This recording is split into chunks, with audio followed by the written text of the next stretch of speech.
Reciban nuestro saludo al iniciar la actividad orientadora número 12 de la asignatura Pediatría 2. Antes de iniciar el estudio de los contenidos nuevos correspondientes a este tema, es importante que recuerden los aspectos morfofisiológicos del sistema nervioso estudiados en morfofisiología, los que te servirán para comprender sus alteraciones en el niño. En esta video orientadora trataremos sobre las enfermedades del sistema nervioso en la infancia, las cuales comprenden un aspecto importante en la práctica pediátrica, pues se considera, según algunos autores, que alrededor del 30% de los pacientes ingresados en hospitales pediátricos tienen una enfermedad primaria de este sistema. El conocimiento que el médico tenga de ellas será de gran importancia para brindar una buena atención en su comunidad. Al concluir la actividad orientadora, serán capaces de describir las características clínicas de las lesiones estáticas del sistema nervioso central, eventos paroxísticos, epilepsia y convulsión aguda, infecciones del sistema nervioso central, su etiopatogenia, diagnóstico, evolución, complicaciones y el pronóstico. Seleccionar las evidencias diagnósticas útiles para su diagnóstico y la conducta terapéutica integral. Iniciaremos el estudio de las lesiones estáticas y progresivas del sistema nervioso central. Desde el punto de vista clínico, se presentan como retraso mental, retraso en el desarrollo psicomotor o neurodesarrollo, pérdida de funciones psíquicas superiores, parálisis cerebral infantil o crisis de origen epiléptico. Para determinar la probable etiología y el pronóstico de una lesión del sistema nervioso central, fue creada una clasificación en la cual se pueden diferenciar las lesiones en estáticas y progresivas sobre la base de 4 aspectos fundamentales. Ellos son la edad del niño, los antecedentes patológicos personales, antecedentes patológicos familiares y la ganancia o pérdida de habilidades. Estos elementos te permiten diferenciar dichas lesiones. Revisarás en tu libro de texto básico cómo se comportan en cada una de ellas. Las lesiones estáticas constituyen más del 60% de las afecciones del sistema nervioso central en la infancia. De ahí la importancia de su conocimiento por parte del médico. Son producidas como resultado de lesión destructiva del sistema nervioso central antes del nacimiento, durante este evento o después de él, así como por defecto en el desarrollo embriológico, por lo que en este caso resulta una anomalía congénita. En el periodo prenatal se debe precisar el antecedente de amenaza de aborto o parto prematuro en la madre, hipertensión arterial, ingestión de drogas, bajo peso y o baja talla de la madre, enfermedades crónicas o medicamentos ingeridos durante el embarazo y exposición a enfermedades infecciosas. Relacionado con el periodo perinatal, ¿es de mucha importancia el antecedente del parto institucional o no? La presencia de convulsiones, asfixia, necesidad de ventilación asistida, así como de alteraciones del tono y de la conciencia al momento del nacimiento. En relación con el periodo postnatal, es necesario precisar el antecedente de infección del sistema nervioso central y, en caso de ser positivo, debe tratar de especificar su causa, si fue de origen viral, bacteriano, parasitario o micótico, y añadir las características generales en cuanto a la intensidad de las manifestaciones clínicas y la medicación recibida, ya que algunos antibióticos utilizados en ciertos pacientes pueden afectar funciones como la audición, lo cual ocurre en personas con una susceptibilidad genética específica. Las lesiones progresivas del sistema nervioso central son agrupadas en enfermedades neurometabólicas y enfermedades heredodegenerativas, por lo que puede inferirse que el diagnóstico de estos dos grupos va a ser, por lo general, más difícil, ya que requiere de desarrollo tecnológico muy costoso y en algunas ocasiones no está al alcance de las poblaciones en muchos países. El retraso en el neurodesarrollo o retardo en el desarrollo psicomotor consiste en una demora en la adquisición de habilidades motoras, del lenguaje y o la socialización que se esperan haya sido alcanzados acorde con la edad del niño. Para facilitar el diagnóstico de afectación del desarrollo psicomotor, se consideran 5 etapas: comprobación del retraso, determinar si se trata de una lesión estática o progresiva, definir el sitio de la lesión, diferenciar las diferentes categorías que constituyen lesiones estáticas, pre, peri o postnatal, y diferenciar las categorías de las enfermedades progresivas neurometabólicas o heredodegenerativas. Por su parte, el retraso mental es un funcionamiento intelectual significativamente inferior al normal, que se manifiesta durante el desarrollo y se evidencia por falta de adecuación en la conducta adaptativa. Los criterios diagnósticos para el retraso mental se basan en funcionamiento intelectual significativamente por debajo de lo normal y definido como cociente intelectual por debajo de 70, basado en el juicio clínico en los lactantes. Déficit concurrente en el funcionamiento adaptativo en relación con la edad del paciente y la expectativa cultural, y comienzo antes de los 18 años. Lo esencial en el tratamiento es la terapia psicopedagógica. La tendencia actual es que acuda a instituciones de día y se reintegra a su hogar en horas de la tarde. También se insiste en involucrar a los padres en el procedimiento terapéutico de integrar al niño en su comunidad. No existe hasta el momento ninguna droga que aumente el nivel intelectual. Las que se utilizan tienen un efecto sintomático y son indicadas ante la presencia de trastornos de conducta como son la violencia, depresión, rabietas e hipercinesia. El síndrome de parálisis cerebral infantil es un término genérico utilizado para describir un conjunto de trastornos del desarrollo del movimiento y la postura, causantes de limitación de la actividad, atribuidos a una agresión no progresiva sobre un cerebro en desarrollo, en la etapa fetal o en los primeros 5 años de vida.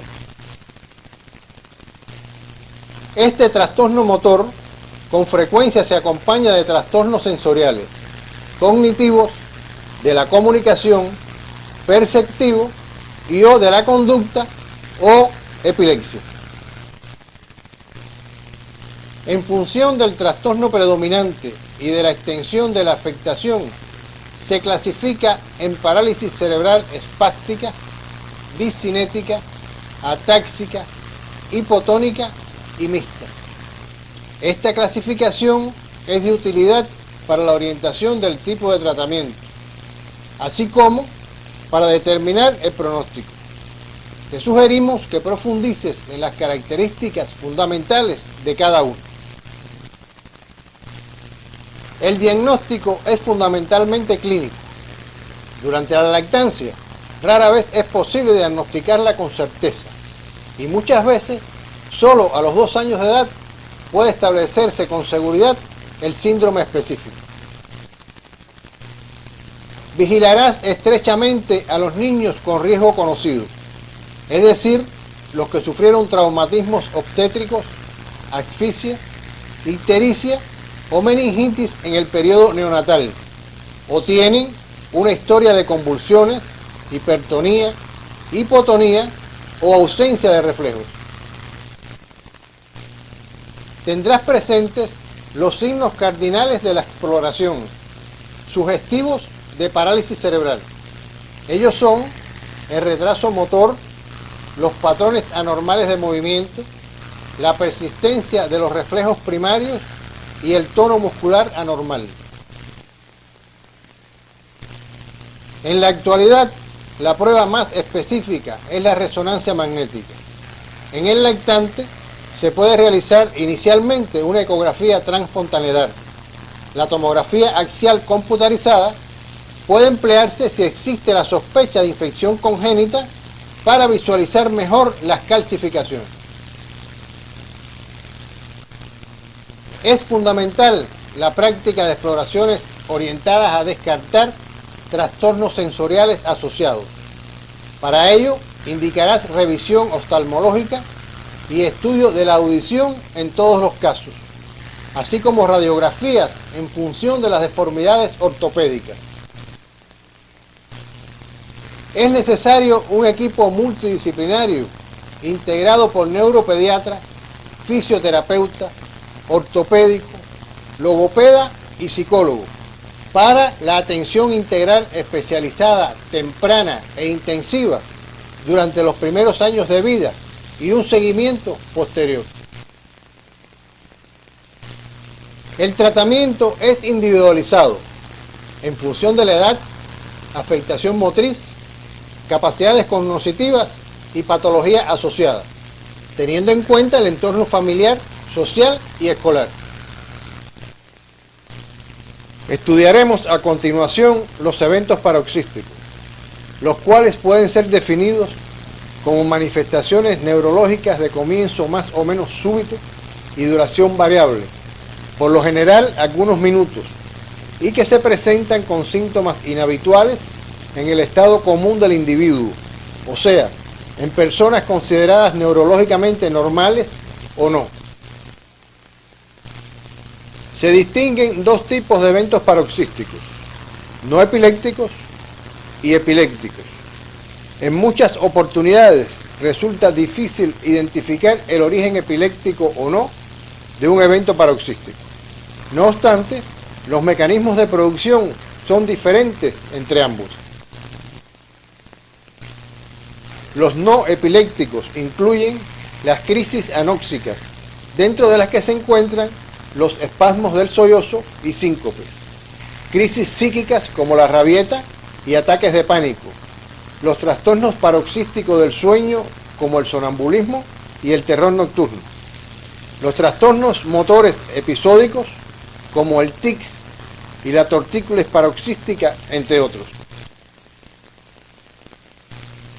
Los eventos epilépticos obedecen a descargas súbitas e hipersincrónicas de neuronas de la corteza cerebral, que ocurren por una condición propia de estas células nerviosas o motivadas por un factor desencadenante que provoca la descarga normal de una población neuronal. Dentro de estos eventos se encuentra la epilepsia, enfermedad crónica de diagnóstico clínico, que se caracteriza por ataques recurrentes de diversas formas de manifestación y variada causa. Esta recurrencia de los ataques resulta imprescindible para establecer el diagnóstico, pues nunca se puede definir ante una crisis única. En cuanto a su etiología, significamos tres posibilidades: de causa conocida o epilepsia sintomática, y de causa no conocida, la cual puede ser a su vez idiopática o considerarse probablemente sintomática. Los ataques pueden expresarse con manifestaciones motoras, a los que se le denomina ataques convulsivos, y sin manifestaciones motoras o ataques no convulsivos. Una vez que se realiza el diagnóstico de epilepsia, procederás a la clasificación del ataque y tipo de epilepsia. La clasificación de las crisis o ataques pretende brindar una información en relación con la localización topográfica de la actividad paroxística en la corteza cerebral, y si ésta es originada solo en un área, de manera simultánea en toda la corteza cerebral, o si la actividad se inicia en una región y luego se generaliza. De esta forma pueden ser focal o parcial y generalizada respectivamente. Puede existir otra posibilidad y es cuando no se precisa clínicamente ni por electroencefalograma el inicio de las crisis. En este caso se denominan indeterminadas. Por su parte, la clasificación de la epilepsia y síndromes epilépticos tiene como finalidad poder brindar un pronóstico evolutivo y una posible causa, lo que sugiere los estudios paraclínicos que probablemente sean necesarios realizar. En tu estudio independiente profundizarás en aquellas que por su frecuencia de presentación o importancia clínica deben ser de tu conocimiento.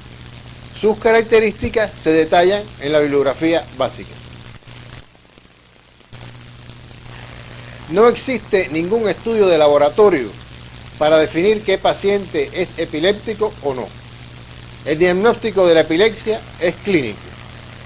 El electroencefalograma resulta de mucha utilidad para poder clasificar a los pacientes de acuerdo con las crisis y acorde con la epilepsia y síndrome epiléptico. Por otra parte, este examen sirve para evaluar la evolución del paciente con el tratamiento y para establecer un pronóstico de recurrencia de las crisis, en caso que se decida retirar la medicación antiepiléptica. Los estudios imagenológicos van a tener su indicación fundamental en la detección de la causa de la epilepsia. La tomografía axial computarizada y la resonancia magnética nuclear son herramientas necesarias con mucha frecuencia en la evaluación del epiléptico. El tratamiento durante la crisis se basa en garantizar la administración de oxígeno. Colocarás al paciente con la cabeza de lado para evitar la broncoaspiración e impedirá que reciba traumatismo, por lo que debe limitarse el movimiento del niño sin restringirlo en exceso. Otra medida es evitar la mordedura de la lengua en caso que sea posible, lo cual se logra mediante la colocación de una cánula o un depresor almohadillado entre los dientes. Si la crisis no cede, administrarás diazepam por vía intravenosa, sublingual o por vía rectal. Y en cualquiera de las tres formas, el inicio de la acción ocurre alrededor de los 3 minutos de suministrado y se mantiene con efecto anticonvulsivante en el tejido cerebral entre 20 y 30 minutos. La vía rectal tiene ventajas sobre las otras porque no es necesario canalizar venas, lo que a veces resulta difícil e implica menos complicaciones y riesgo que la vía intravenosa. Podrás repetir la dosis bajo vigilancia estrecha entre 20 y 30 minutos después de la primera y en caso de que la crisis no ceda, debe tratarse como estado epiléptico. El tratamiento intercrisis está dirigido a evitar la presencia de los ataques y a mejorar la calidad de vida. Para ello se aconseja no realizar cambios o supresión de la medicación que no sea orientada por el médico, no ingerir alcohol o productos que lo contengan, dormir un horario habitual de 8 horas diarias, no permanecer en lugares que puedan implicar peligro para él y evitar el uso inadecuado de antiparasitarios y antihistamínicos. Otras medidas las resumirás a través de la literatura básica. Los antiepilépticos se indican cuando el origen de las manifestaciones obedece indudablemente a una epilepsia y deben tenerse en cuenta los principios siguientes. Seleccionar la droga que sea de mayor utilidad de acuerdo con el tipo de ataque y síndrome epiléptico. Iniciar el tratamiento por la tercera parte de la dosis y aumentar de forma gradual de acuerdo con la vida media de la droga, la respuesta al medicamento y las reacciones secundarias que puedan presentarse. Intentar siempre el uso de monoterapia. Orientar a los familiares acerca de las posibles reacciones secundarias derivadas de la medicación. Las características de los fármacos, su indicación precisa, biodisponibilidad, niveles terapéuticos, dosis, tiempo necesario para alcanzar niveles estables en sangre, vida media y reacciones secundarias serán aspectos que revisarás en tu estudio individual.